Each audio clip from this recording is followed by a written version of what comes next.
प्रांजल ज्ञान गंगा में आप सभी का स्वागत है। कल हमने सत्यवान और सावित्री के आश्रम पर वापस आने की कथा और उनकी राज्य वापसी की कथा को पढ़ा था। आज हम स्वप्न में ब्राह्मण वेशधारी सूर्यदेव की कर्ण को चेतावनी की कथा को पढ़ेंगे। तो चलिए, सूर्यदेव कर्ण को क्या चेतावनी देते हैं इस कथा के माध्यम से आप और हम जानेंगे।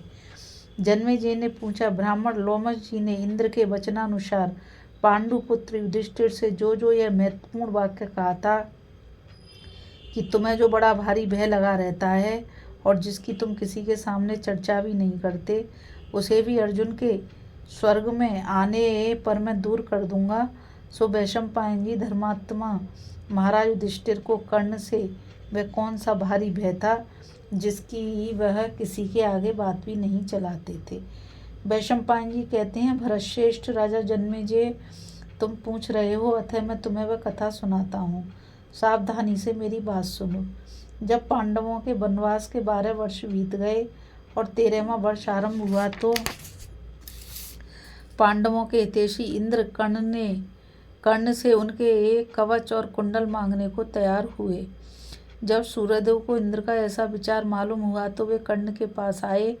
ब्राह्मण सेवी और सत्यवादी वीरवर कर्ण अत्यंत निश्चित होकर एक सुंदर बिछौने वाली बहुमूल्य सेज पर सोए हुए थे।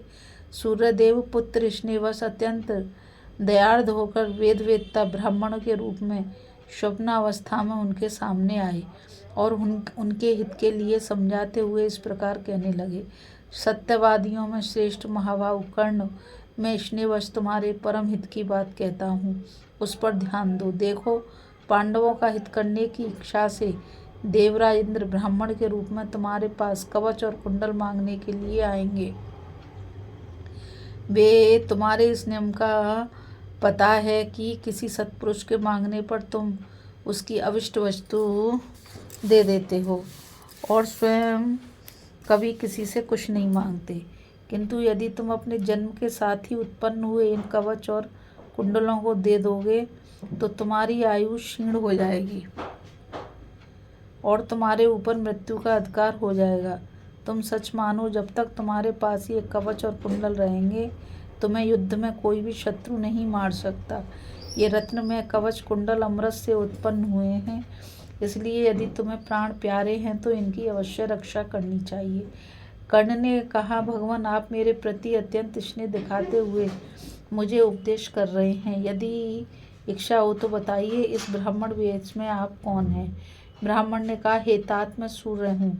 मैं स्नेहवशी तुम्हें ऐसी सम्मति दे रहा हूँ। तुम मेरी बात मानकर ऐसा ही करो, इसी में तुम्हारा विशेष कल्याण है।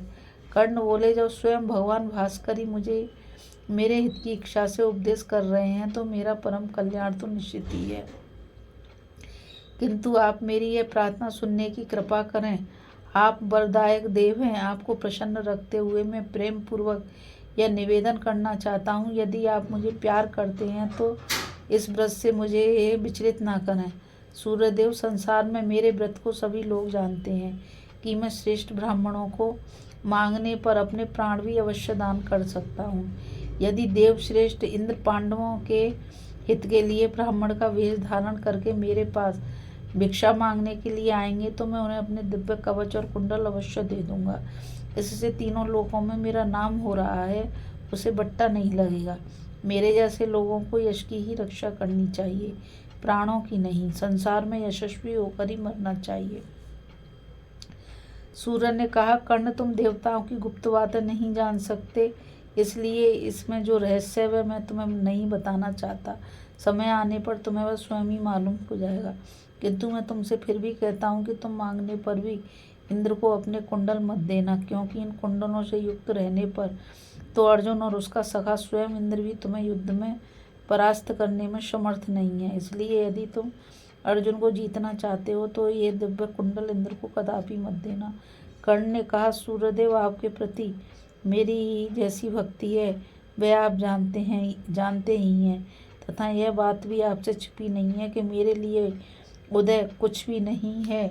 भगवान, आपके प्रति मेरा जैसा अनुराग है वैसा प्रेम तो स्त्री पुत्र शरीर और सुहृदों के प्रति भी नहीं है। इसमें भी संदेह नहीं कि महानुभावों का अपने भक्तों पर अनुराग रहा ही करता है। अतः इस नाते से आप जो मेरे हित की बात कह रहे हैं उसके लिए मैं आपको सिर झुकाता हूँ और आपको प्रसन्न रखते हुए बार बार यही प्रार्थना करता हूँ कि आप मेरा अपराध क्षमा करें तथा मेरे इस व्रत का अनुमोदन करें, जिससे कि याचना करने पर मैं इंद्र को अपने प्राण भी दान कर सकूं। सूर्य बोले, अच्छा, यदि तुम अपने ये दिव्य कवच और कुंडल दो ही तो अपनी विजय के लिए उनसे ये प्रार्थना करना कि देवराज आप मुझे अपने शत्रुओं का संहार करने वाली अमोघ शक्ति दीजिए, तब मैं आपको कवच और कुंडल दूंगा।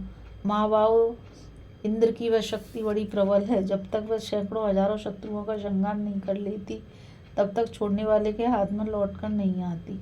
ऐसा कहकर भगवान सूर्य अंतर ध्यान हो गए। दूसरे दिन जब समाप्त करने के अनंतर कर्ण ने ये सब बातें सूर्य नारायण से कहीं, उन्हें सुनकर भगवान भास्कर ने मुस्कुरा कर कहा, यह कोरा स्वप्न ही नहीं है, सब सच्ची घटना है। तब कर्ण भी उन बातों को ठीक समझकर शक्ति पाने की इच्छा से इंद्र की प्रतीक्षा करने लगे। अभी हम कथा में स्वप्न में ब्राह्मण वेशधारी सूर्यदेव की कर्ण को चेतावनी की कथा को सुन रहे थे। अब आगे हम कर्ण की जन्म कथा, कुंती की ब्राह्मण सेवा और वर प्राप्ति की कथा को सुनेंगे। इस कथा में बस इतना ही।